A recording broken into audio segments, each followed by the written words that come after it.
Well, actually, it was just up on a bit of paper in her office, and it had at-risk students with 5 names. And one of my mates was like, "Bro, what's the at-risk list?" And I was like, "What?" My mum's a teacher, so half my mind was like, this is not good, it's not responsible, I need to be at school and be learning. But then, the other half of me was sort of, my parents were doing sort of their own thing with the separation and stuff, and weren't sort of paying that much attention, I guess.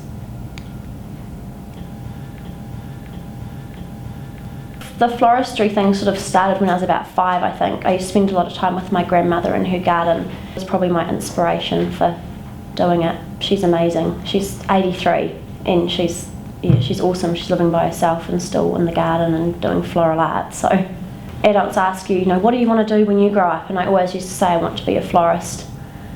Yeah. When I was found out about the Students at Risk program list I was on, I was actually quite shocked. Like I didn't put myself in that category, and it was a bit of a wake up call, to be honest. It makes you think about what you're doing with your life and where you're at. What are you going to do when you leave school? And I realised that I hadn't actually thought about it. The Designing Careers program I was involved in was with Jenny Bean at Girls High School. I was 17 years old, and I got called into her office, and she was just sort of asking me how I was going at school, and do you realise you've had like 100 and something days absent this year? What's happening there? And just did some goal setting and things with her. She was really good, actually. She got me to go and do some work experience at Cottage Flowers, and just unpaid after school, and that's how I got my first full-time job.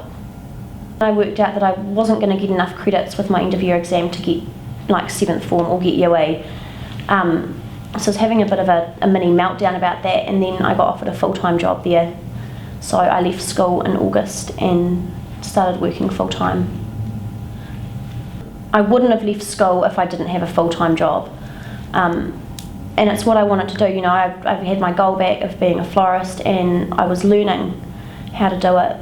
So no, I didn't have any issues with leaving school, not finishing school. I went and worked there full time. I did a few floristry exams through NZPF, New Zealand Professional Florists, and then I got pregnant when I was 19, and I left working there when I was 5 months pregnant, and when Sam, my son, was, I think, he was born in September, and I went back to work for a friend of mine who had a florist when Sam was about, I think, 3 or 2.5 months old, and I just used to take him with me, and he'd like have tummy time on the floor. I'd breastfeed him, and then he'd go to sleep. So he used to just hang out at the back of the florist shop, and I just helped her out over Christmas. Busy time.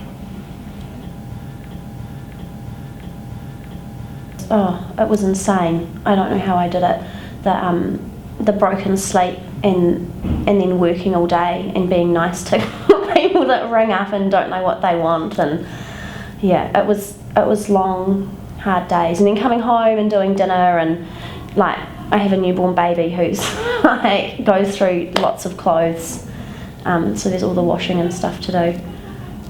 After that, things got pretty rough, and I moved back home to mum's when Sam was 6 months old, and I was a mess, man. Like, she was so helpful with everything, with Sam, especially like bathing him at night and cooking dinner. I don't think I cooked dinner for like a month, and I just couldn't. Like, it was like my brain just didn't go properly, just from being overtired for 6 months with working and the baby and moving house, and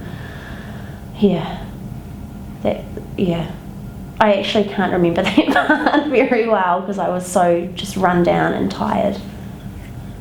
Well, I lived at mum's for a couple of months, and then I was really depressed and not coping very well, and she sort of said, look, you need to move out, you need to get your own place and sort yourself out. I want you to move out by this date. And at the time it seemed pretty harsh, but if she hadn't have done that, I probably still would have been at home on the DPB doing nothing. yeah, so I moved out, and after I moved home, just before I moved out, I decided, I don't like being on the DPB. You go out and you socialise with your friends, and you meet people, and they say, what do you do? And you say, oh, I'm a stay-at-home mum. And they give you this look that's I don't know, they look down on you, like, oh, you know, she's a dull bludger, or she's not doing anything with her life. And that feeling of being looked down upon and like I wasn't doing anything was also another major sort of, I don't know, like an epiphany, sort of like, oh, I don't want to be like that. I want to do something with my life. I've got a son, I need to make a future for him as well. Just before I moved out of mum's, I rang the owner of Forget Me Not Flowers and just asked if she had any positions available, and she said she might and that I should come in. So I went in the next week, and she got me to do a couple of bunches of flowers and that kind of thing, and then she offered me a part-time job, so I was working 3 days a week, and then the other 2 I spent at home with Sam. I don't know how, I actually can't remember how it happened. I just remember ringing her up one night and saying, do you want to sell? Because I want to buy it. And just went from there. I think it was needing something to focus on again, you know, like back at school with Jenny, she gave me the courage and stuff to focus on becoming a florist when all that bad stuff was happening. And then some other bad stuff happened, and I was like, what can I focus on now? I know, I'll go buy a business.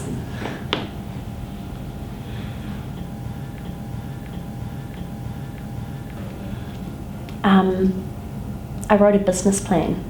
I took economics at school. I did go to some of those classes actually, they weren't the ones I went. And part of that was writing a business plan.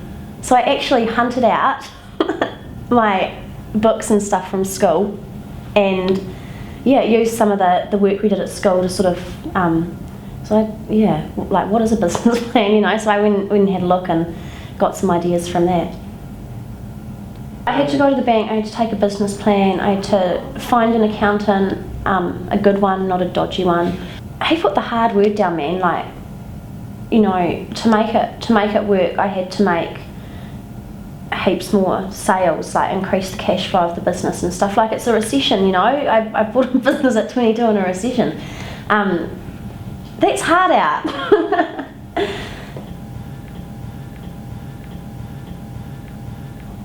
Really, really exciting, and like, oh my gosh, I've done it, I can do it, I can do anything.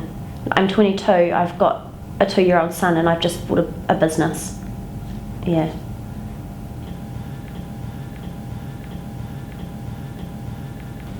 It's going good. The recession's still happening, but it's going good, yeah. I actually do letterbox drops in the weekends with my son on my one day off. I push him in the pram and he passes the little flyers, and we put them in people's letterboxes. Yeah.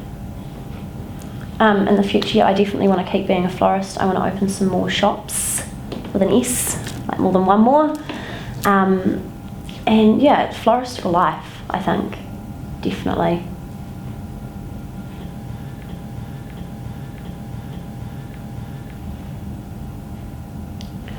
What it is to have a career.